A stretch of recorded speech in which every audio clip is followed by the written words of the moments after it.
Ukraine is fighting a war of survival against a powerful enemy. As the war rages on, it's clear the country will need more financial support in its fight for freedom. In this tough environment, how are investors looking at the many challenges facing Ukraine? The program is anchored on two phases. So in the first phase, which is currently, while the war is ongoing, the program is designed to maintain stability. In the second phase of the program, this is once active combat has abated, the focus of the program will shift to more ambitious structural reforms that are aimed at supporting both reconstruction and long-term growth. More on how the IMF and others are reviewing and setting priorities for financial assistance, just ahead.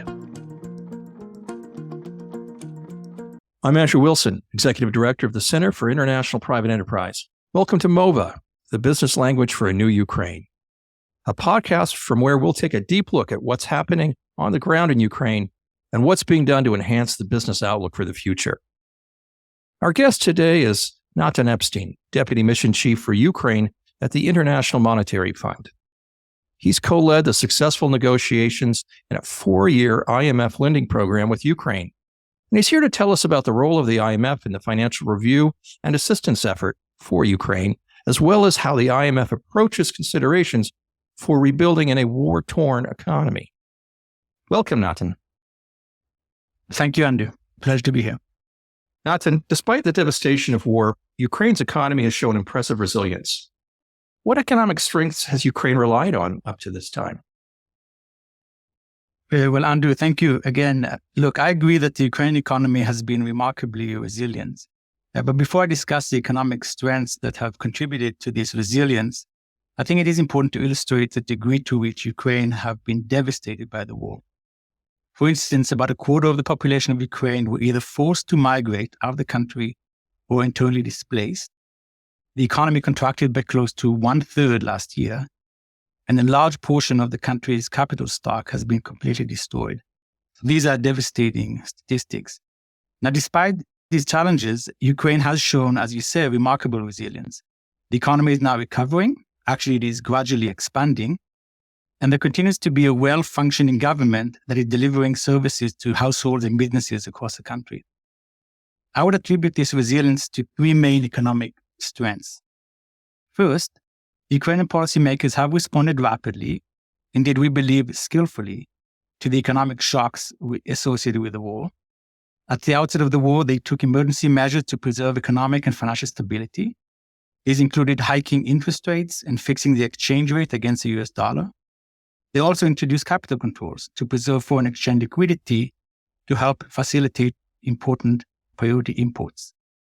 In addition, the National Bank of Ukraine, or the NBU, and commercial banks quickly implemented business continuity plans. The largest banks migrated their IT systems to the cloud, which helped the payment system function normally. The digitalization of the banking system, which started even before the war, has been a particular source of pride for the Ukrainians and a source of economic strength. A second key strength is the financial support that Ukraine has been receiving from the international community, primarily from the European Union, the United States, G7 countries, and international financial institutions as the IMF. In particular, earlier this year, the IMF helped mobilize $115 billion in budget support from international donors under a 4-year IMF-supported program with Ukraine.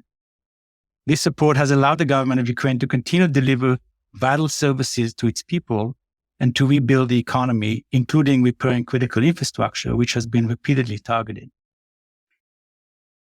The third economic strength that we see is the fortitude of the Ukrainian people.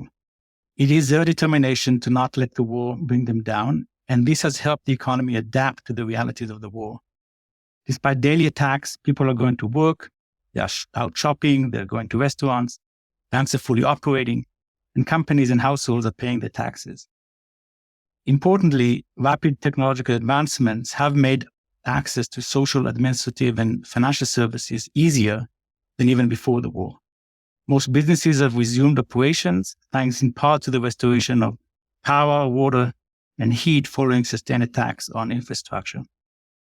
So this is what we see as the primary economic strengths that have contributed to this remarkable resilience. The story of governance indeed is really an amazing story, as I was just saying. Watching how the reform process has moved along. After being a Ukraine observer myself for many years, it was always a stalled process, always a political process that found reasons not to happen. And it really is an amazing story now to see this unity and skill within the Ukrainian government that I think has been, my own personal opinion, has been laying dormant for a while now, be activated and to work so effectively and quickly. And it gives one heart, I think, for the future of reform and recovery, especially when hostilities resolve themselves at whatever point that will be. As for the IMF, you have so much experience in these areas. What's the top priorities that you've identified in working in Ukraine for stabilizing and strengthening the economy during the war period? It's always a very tricky balance. Production isn't always predictable. The requirements of the government to pay soldiers and other civil servants puts a tax burden on the local companies. We've heard that from people we've talked with. What do you see as these top priorities as far as stabilization and strengthening go? Okay, so first, I think it's important to highlight that Ukraine is facing what we refer to as exceptionally high uncertainty because of the war. And in our economic support program with Ukraine, we have adopted, in this regard, a two-phase approach to address these policy priorities. Broadly speaking, the first phase of the program coincides with the period in which the war is still ongoing, and the second phase kicks in when the war starts to wind down. So let me focus here on the priorities that are under the first phase. So while the war is ongoing, the primary goal is to support Ukraine in sustaining macroeconomic stability. That's the key priority, the key goal. If we get into some specifics, let me start with the role of fiscal policy. Given large financing needs, fiscal policy has to balance providing adequate resources for priority spending, so military, obviously, social spending, social protection, and while maintaining a strong tax base to enable the government to pay for this large expenditure. So a key priority in this domain for the government, if it is going to maintain a sustainable fiscal position, is to mobilize tax revenue. And this is a key priority under the program. This includes minimizing tax exemptions and avoiding any legislation that might erode the tax base. Ukraine also needs to restore the sustainability of its large public debt. Maintaining debt sustainability and predictability during the wartime will be essential for achieving sustainable public finances in the post-war period. Another top priority that we consider is to ensure price stability. Inflation rose to an annual rate of close to 26% in 2022.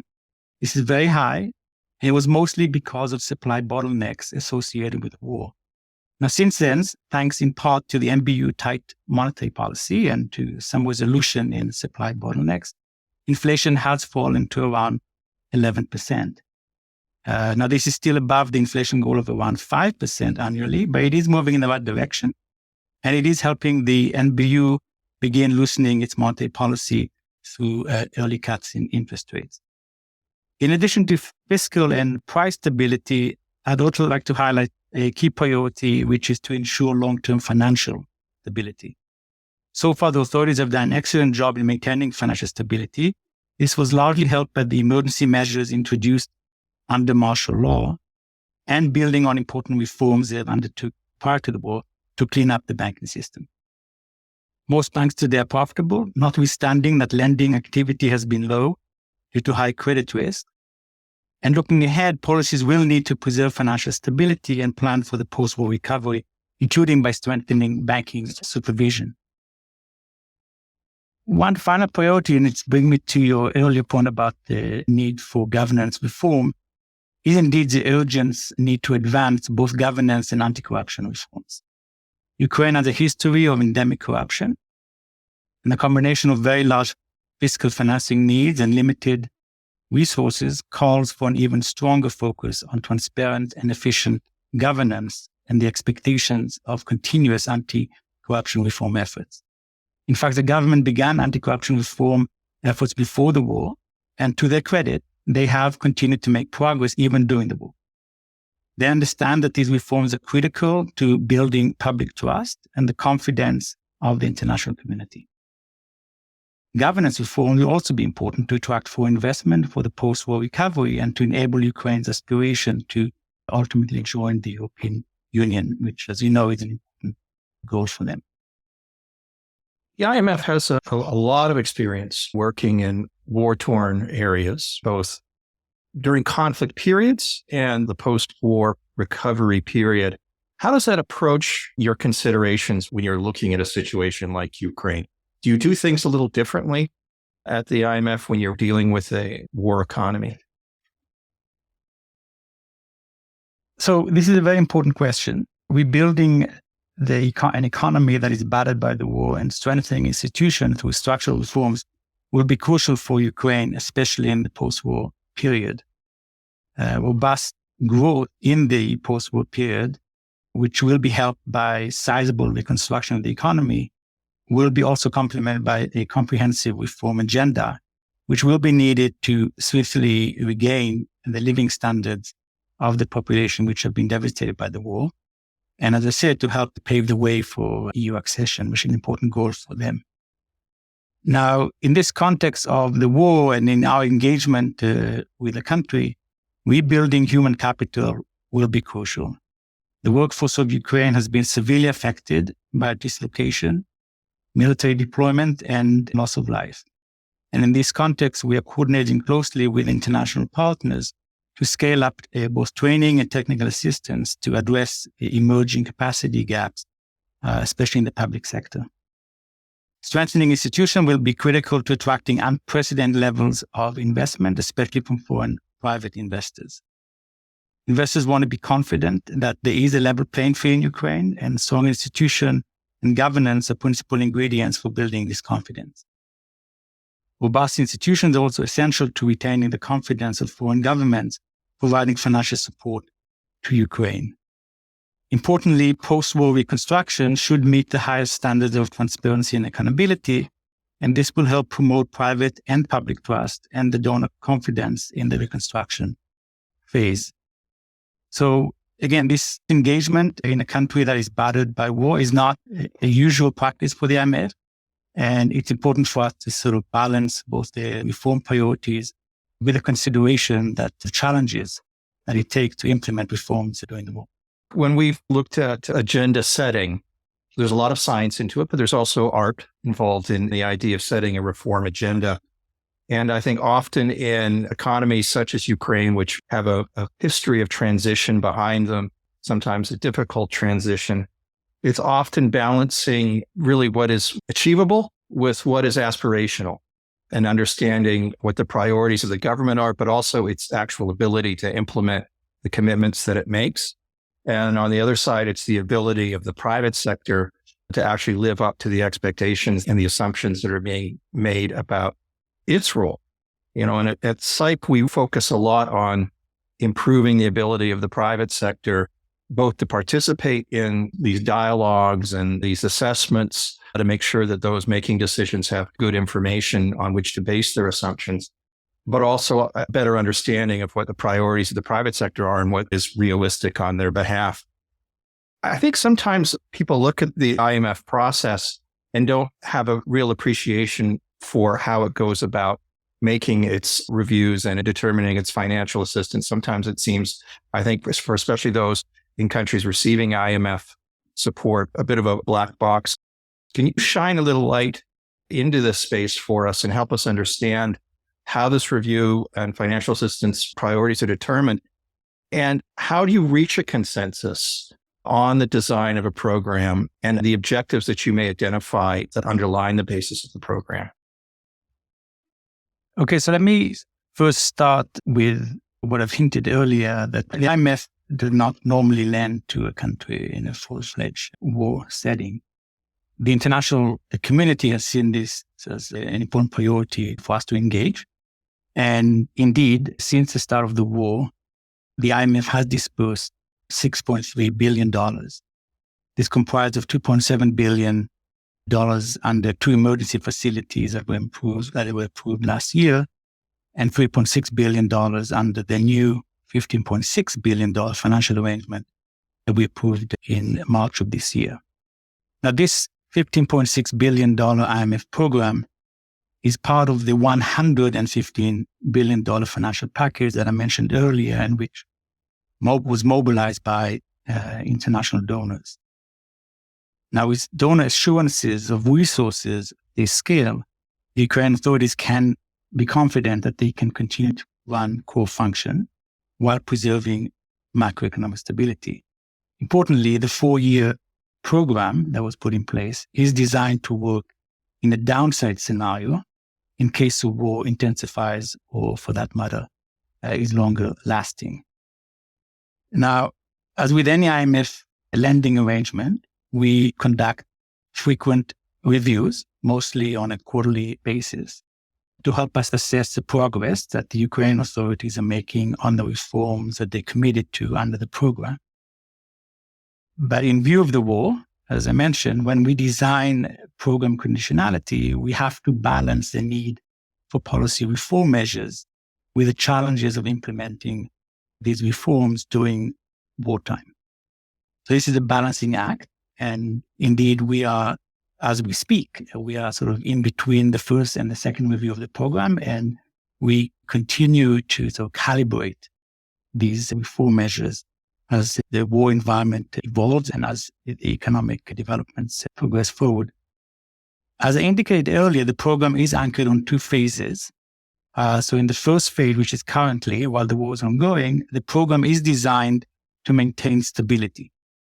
In the second phase of the program, this is once active combat has abated, the focus of the program will shift to more ambitious structural reforms that are aimed at supporting both reconstruction and long-term growth. More specifically, fiscal policies would focus on critical structural reforms to anchor medium-term revenue, which, as I mentioned, is a top priority, through the implementation of a national revenue strategy. And this will go alongside the need to strengthen public financial management to support the post-war reconstruction. Ukraine is also expected to revert to its pre-war policy frameworks. Principally, the central bank, the MBU, plans to gradually introduce flexibility in the exchange rate, which has been fixed since the outset of the war, and eventually return to its inflation targeting framework. Finally, structural reforms would aim to boost productivity and competitiveness and strengthen institutions. So all these reforms being stipulated as part of the program are carefully designed, reviewed, and assessed as we move forward with the implementation of this IMF support program. We talk a little bit or touch a little bit on the economic drivers of a recovery once the conflict has ended, or even frankly during the conflict. We've spoken a lot on this broadcast with the agricultural sector, with the small business sector. There's also the question, I think, of the role that major investment, large-scale industry might play, despite the fact that a lot of that is currently in areas of conflict or has been damaged severely. But we also see the opportunities ahead, such as EU accession and other factors at play. What do you see as the main drivers of any economic recovery in the post-war growth of Ukraine? Mm-hmm.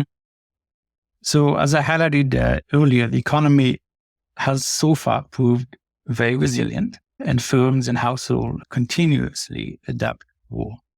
As I mentioned, most businesses have resumed operations, thanks in part to the rapid restoration of power, which follows these repeated attacks on energy infrastructure, but also more recently on the grain infrastructure, which, as you mentioned, agriculture is a key sector for the economy. And it's important that the country can revive its agricultural production and export. This year, we're already seeing a recovery taking shape. The economy has expanded during the first half of this year, and we expect it to generate a growth of 1% to 3% this year. Now, as far as the way we look at the drivers for growth, let me sort of split them between the near term and the medium term of the post-war environment. So in the near term, we do see sustained economic recovery both this year as well as into 2024. It's a gradual recovery that is going to be largely driven by a rebound in private consumption, investment, and government spending. The recovery is also beginning to be supported by a stabilizing labor market, which has seen lower net migrant outflows in recent months. This is an important piece of this puzzle of how to generate growth in this kind of war-torn economy. That said, the economic outlook is subject to exceptionally high uncertainty and risks to the recovery are exceedingly large. For example, the recent decision by Russia to quit the Black Sea Grain Initiative illustrates the presence of large risks for the Ukrainian economic recovery. In addition, the security situation could worsen, or the war could extend for longer than currently expected. Shortfalls or delays in external financing could widen the financing gaps that I've highlighted earlier. And if reform implementation slips or even reverses, it could lead to a worsening of fiscal and external position and weaken confidence, especially among private investors, as noted. So all this could dampen near-term economic recovery prospects, and one has to be cognizant of these large risks. Now, over the medium term, or as I would like to put it, in the post-war period, we do see growth underpinned by reconstruction, so the main driver for growth, as well as a recovery in private demand. For example, you can imagine consumptions recovering quickly as migrants begin to return to the country. And of course, structural reforms undertaken by Ukraine to prepare them for the potential EU accession. Indeed, structural reforms related to upgrading the regulatory framework, the strengthening of rule of law, and boosting trade and competitiveness would help support long-term growth in Ukraine. Finally, in assessing the prospects for robust post-war growth, it's important to note that we look at the experience of other post-war cases to draw lessons and implications. And on balance, we assume modest gains to growth from the reconstruction and EU accession, at least in the early post-war period. And this is primarily because of absorption capacity constraints and the expectation of a fairly lengthy EU accession period, again, based on prior experiences and in other cases. That's very interesting. And I think the issues that you outlined, especially in terms of the short-term barriers that are in place, largely reflect what we've heard from our friends and partners in Ukraine's private sector: labor market, affordable credit, infrastructure. Just the basics of trying to get a business put together or keep a business operating are really the key things that they're facing. We get a sense from them that they've sort of normalized working in the war economy to the extent that they can in terms of unpredictability and other issues. They can be flexible, they can respond. But if we can't address those major constraints that they're identifying, I think that's the key there, for success there. And I think I would offer our insights in terms of post-war recovery and making sure that when we see a program of reconstruction and redevelopment, that the small and medium enterprise sector, which can put boots on the ground in terms of construction and other things, has an ability to access those programs and understand how to get contracting opportunities and other things, so that the growth that we do see has got a very healthy basis to it and a widespread basis. And we're hoping that the lessons that you've learned at the IMF and from other places are taken on board as the government of Ukraine considers its own strategy in that regard. As we close out, I just want to get back to the question that you alluded to earlier about anti-corruption. We saw some actions by the government of Ukraine, both against major business figures, but also figures within the government that are very publicly facing anti-corruption efforts. And we know that it's the priority of the Zelensky government to address this because its own credibility, I think, with the international donor community is at stake if it doesn't.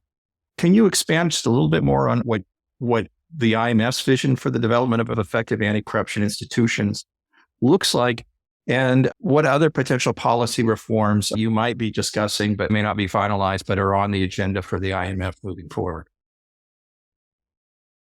Okay, so as I mentioned before, and as you yourself noted, this is a top priority under the IMF program, advancing crucial governance and anti-corruption reforms.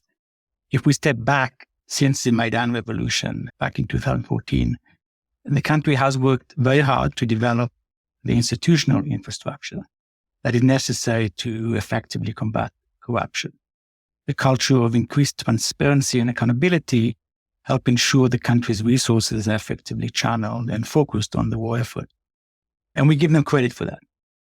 But further progress on anti-corruption reforms will be needed even more so in the post-war reconstruction, and especially as Ukraine is considering joining the European Union. So the predicate, the backdrop here is such that the government is very aware and keen in promoting these reforms going forward. Now, under our program, under the IMF program, we have identified several priority areas for bolstering anti-corruption institutions and governance reform.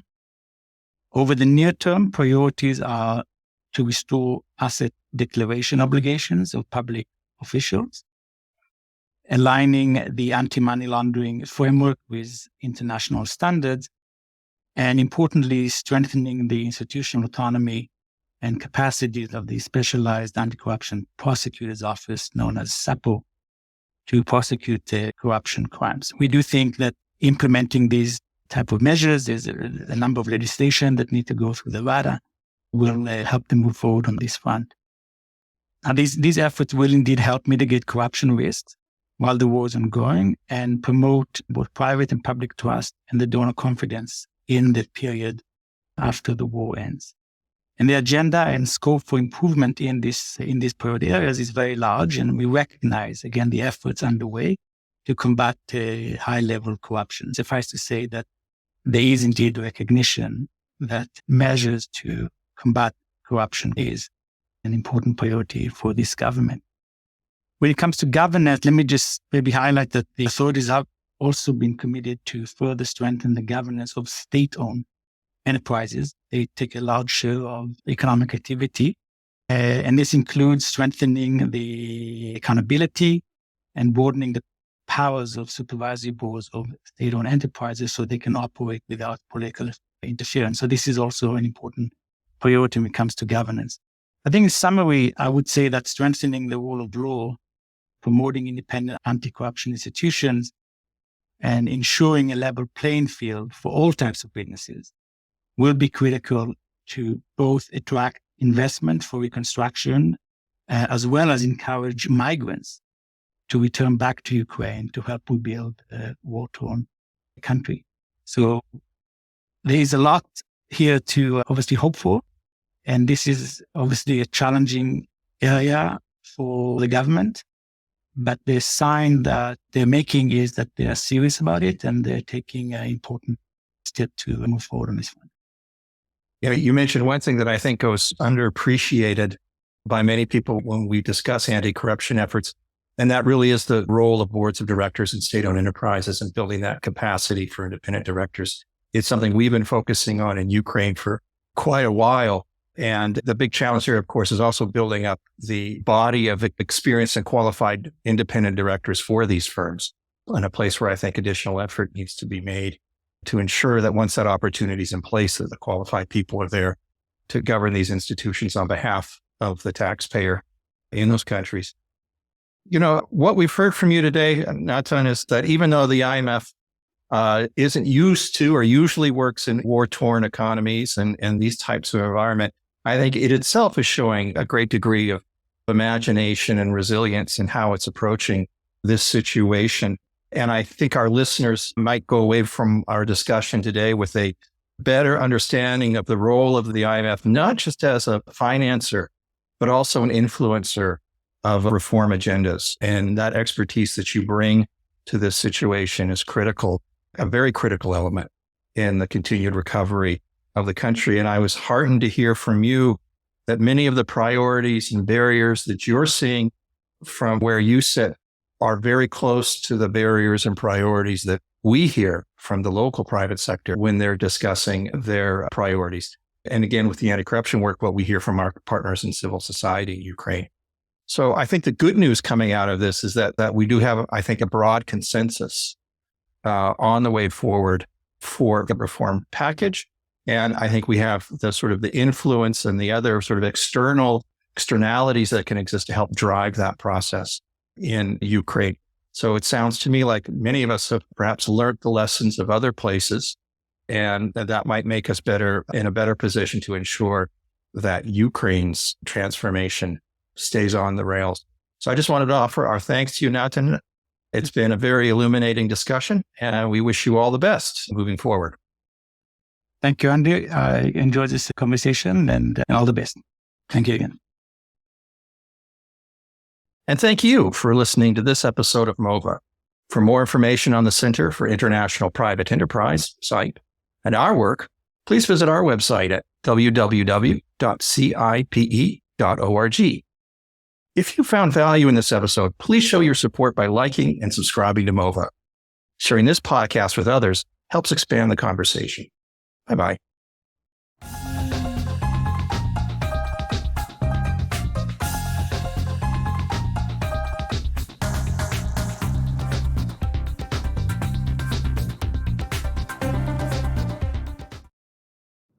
MOVA, the business language of the new Ukraine.